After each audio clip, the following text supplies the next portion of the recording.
ನಮಸ್ಕಾರ ಎಲ್ರಿಗೂ. ಇವತ್ತೇನು ಸ್ಪೆಷಲ್ ಮಾಡಿದ್ದೀನಿ ಗೊತ್ತಾ? ತುಂಬಾ ಚೆನ್ನಾಗಿರುವಂತಹ ಕಾಬೂಲ್ ಕಡಲೆಕಾಳು ಹಾಗೆ ಆಲೂಗಡ್ಡೆನ ಬಳಸ್ಕೊಂಡು ರುಚಿಯಾಗಿರುವಂತಹ ಪಲಾವ್ನ ಮಾಡಿದ್ದೀನಿ. ತುಂಬಾ ಚೆನ್ನಾಗಿದೆ. ಮಿಸ್ ಮಾಡದೆ ಟ್ರೈ ಮಾಡಿ. ಎಷ್ಟು ಟೇಸ್ಟಿಯಾಗಿದೆ ಅಂತ ಹೇಳೋಕ್ಕೆ ಆಗಲ್ಲ, ಅಷ್ಟು ಚೆನ್ನಾಗಿದೆ.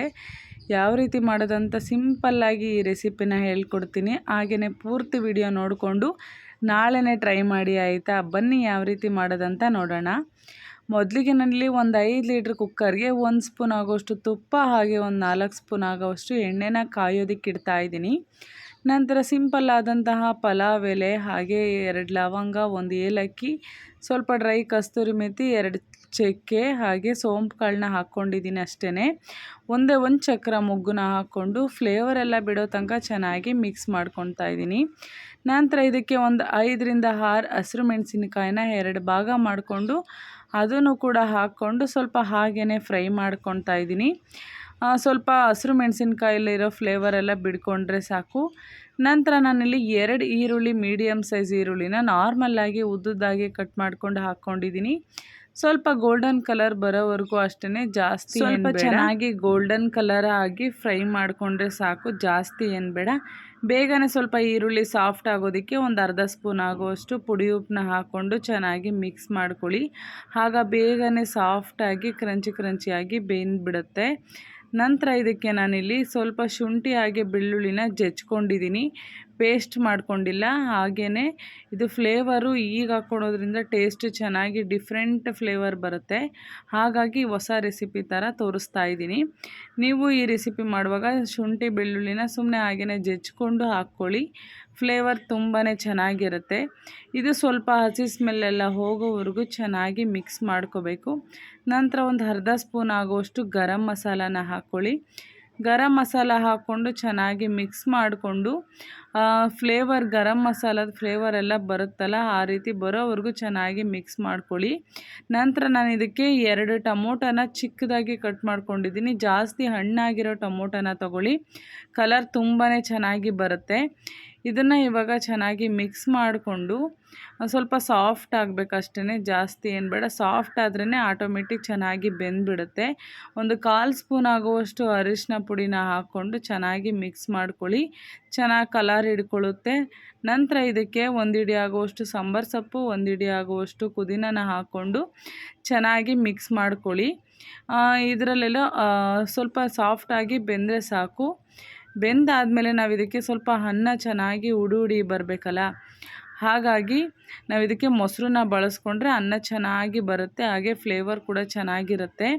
ಇದಕ್ಕೊಂದು ಅರ್ಧ ಕಪ್ ಆಗುವಷ್ಟು ಗಟ್ಟಿ ಮೊಸರನ್ನ ಹಾಕ್ಕೊಳ್ತಾ ಇದ್ದೀನಿ. ನೀವು ಜಾಸ್ತಿ ಮಸಾಲೆ ಹಾಕೋ ಅವಶ್ಯಕತೆಯೇ ಇಲ್ಲ, ಯಾಕೆ ಅಂದರೆ ನಾವು ಶುಂಠಿ ಬೆಳ್ಳುಳ್ಳಿ ಟೊಮೊಟೊ ಹಾಗೆ ಗರಂ ಮಸಾಲ ಎಲ್ಲ ಹಾಕಿರ್ತೀವಲ್ಲ, ಆ ಫ್ಲೇವರ್ ಆವಾಗಲೇ ಬಿಡ್ಕೊಂಡಿರುತ್ತೆ. ನಾನು ಇದಕ್ಕೆ ಜಸ್ಟ್ ಧನಿಯಾ ಪುಡಿ, ಚಿಲ್ಲಿ ಪೌಡರ್ ಹಾಕ್ಕೊತಾ ಇದ್ದೀನಿ ಅಷ್ಟೇ. ನಾನಿಲ್ಲಿ 1/4 ಸ್ಪೂನ್ ಆಗೋವಷ್ಟು ಧನಿಯಾ ಪುಡಿ ಹಾಗೆ 1 ಸ್ಪೂನ್ ಆಗೋವಷ್ಟು ಖಾರದ ಪುಡಿನ ಹಾಕ್ಕೊಂಡು ಮೇಲೆ 1 ಸ್ಪೂನ್ ಆಗೋವಷ್ಟು ಕಸ್ತೂರಿ ಮೇಥಿನ ಉದುರಿಸ್ತಾ ಇದ್ದೀನಿ. ಇದನ್ನು ಕೂಡ ಚೆನ್ನಾಗಿ ಮಿಕ್ಸ್ ಮಾಡಿಕೊಂಡು ಸ್ವಲ್ಪ ಇದು ತಳ ಹಿಡಿದ್ಬಿಡುತ್ತೆ ಡ್ರೈ ಇರೋದ್ರಿಂದ. ಬೇಕಾದರೆ ನೀವು ಒಂದು ಅರ್ಧ ಕಪ್ ಆಗೋಷ್ಟು ನೀರನ್ನ ಹಾಕ್ಕೊಂಡು ಆ ಮಸಾಲೆನೆಲ್ಲ ಸ್ಮೆಲ್ನ ಕಮ್ಮಿ ಮಾಡ್ಕೋಬೋದು. ನಾನಿಲ್ಲಿ ಹಾಗೆಯೇ ಎಣ್ಣೆಲೇ ಚೆನ್ನಾಗಿ ಫ್ರೈ ಮಾಡಿಕೊಂಡು ಹಸಿ ಸ್ಮೆಲ್ಲೆಲ್ಲ ಹೋಗಿಸ್ಕೊಂಡಿದ್ದೀನಿ. ನಂತರ ರಾತ್ರಿ ನೆನೆಸಿಟ್ಟಿರೋ ಅಂತಹ ಕಾಬೂಲ್ ಕಡಲೆಕಾಳು, ದಪ್ಪು ಕಡಲೆಕಾಳು ಇರುತ್ತಲ್ಲ, ಇದನ್ನು ಹಾಕ್ಕೊತಾ ಇದ್ದೀನಿ. ನಾನಿಲ್ಲಿ 1 ಚಿಕ್ಕ ಗ್ಲಾಸಲ್ಲಿ ನೆನೆಸ್ಕೊಂಡಿದ್ದೆ. ಇವಾಗ ಇದಕ್ಕೆ 2 ಆಲೂಗಡ್ಡೆನೂ ದಪ್ಪ ಸೈಜಲ್ಲಿ ಕಟ್ ಮಾಡ್ಕೊಂಡು ಹಾಕ್ಕೊತಾ ಇದ್ದೀನಿ. ನಾವು ಯಾವುದೇ ರೀತಿ ಕಡಲೆಕಾಳಲ್ಲಿ ಬಳಸುವಾಗ ಆಲೂಗಡ್ಡೆನೇ ಮಿಸ್ ಮಾಡೋದೇ ಇಲ್ಲ. ಬೇಕಾದರೆ ನೋಡಿ, ಈ ಚೆನ್ನ ಮಸಾಲ ಮಾಡುವಾಗಲೂ ಅಷ್ಟೇ ಆಲೂಗಡ್ಡೆ ಹಾಕ್ಕೊತೀವಲ್ಲ, ಹಾಗೆ ಇದಕ್ಕೂ ಕೂಡ ಆಲೂಗಡ್ಡೆನ ಹಾಕ್ಕೊಂಡು ಚೆನ್ನಾಗಿ ಮಿಕ್ಸ್ ಮಾಡ್ಕೊಳ್ಳಿ.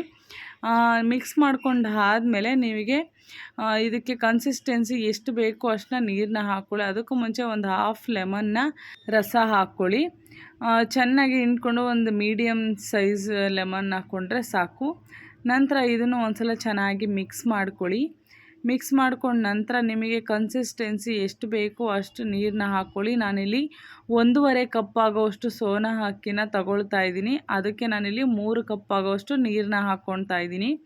ಯಾಕೆಂದರೆ ಸ್ವಲ್ಪ ಕ್ವಾಂಟಿಟಿ ಕಾಳು ಹಾಗೆ ಆಲೂಗಡ್ಡೆ ಎಲ್ಲ ಇರೋದ್ರಿಂದ ಪಕ್ಕ ಅಳತೆಯಲ್ಲಿ ನಾನು ಹಾಕ್ಕೊಳ್ತಾ ಇದ್ದೀನಿ. ಯಾವುದೇ ರೀತಿ ಕಮ್ಮಿ ಅಳತೆ ಹಾಕ್ಕೊಳ್ತಿಲ್ಲ.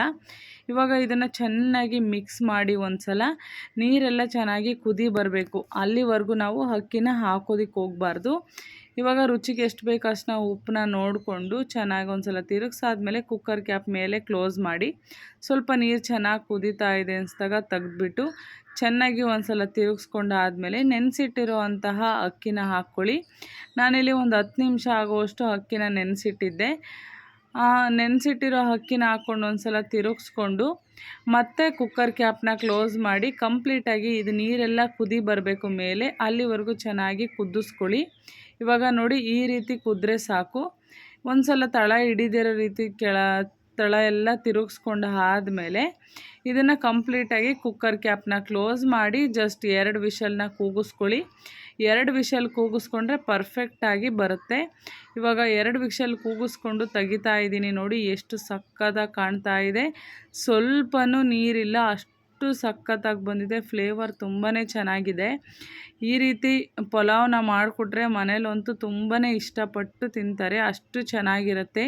ಸಿಂಪಲ್ಲಾಗಿ ಮಾಡಿದ್ರು ಟೇಸ್ಟಿಯಾಗಿ ಮಾಡಬೇಕು.